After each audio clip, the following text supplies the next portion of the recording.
ఒకప్పుడు ఒక చెరువు దగ్గర చిన్న పక్షి నీళ్లు తాగుతోంది.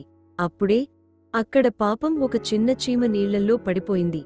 చిన్నది కాబట్టి ఈదలేక చేతులు కాళ్ళు కొట్టుకుంటోంది. చీమను చూసిన పక్షికి జాలి వేసింది. అయ్యో, ఈ చిన్న చీమ మునిగిపోతుంది, ఎలా కాపాడాలి అనుకుంది. చుట్టూ చూసి ఒక ఆకును తీసుకుని నీళ్లలో పడేసింది. చిన్న చీమ ఆ ఆకును పట్టుకుని ఎక్కేసింది. ఆ ఆకు నీళ్లలో తేలుతూ ఒడ్డుకి చేరేసరికి చీమ సురక్షితంగా బయటపడింది. ఆనందంతో చీమ, ధన్యవాదాలు పక్షి అక్క, నువ్వు నా ప్రాణం కాపాడావు అంది. రోజులు గడిచిపోయాయి. పక్షి ఆ సహాయం మరిచిపోయింది.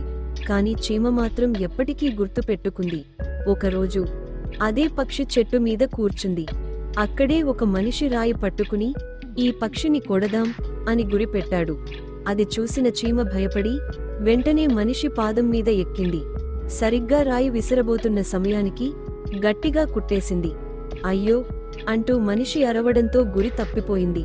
రాయి పక్కకు పోయింది. ఆ అరుపు విని పక్షి ఎగిరిపోయింది. అలా చీమ పక్షి ప్రాణాలు కాపాడింది.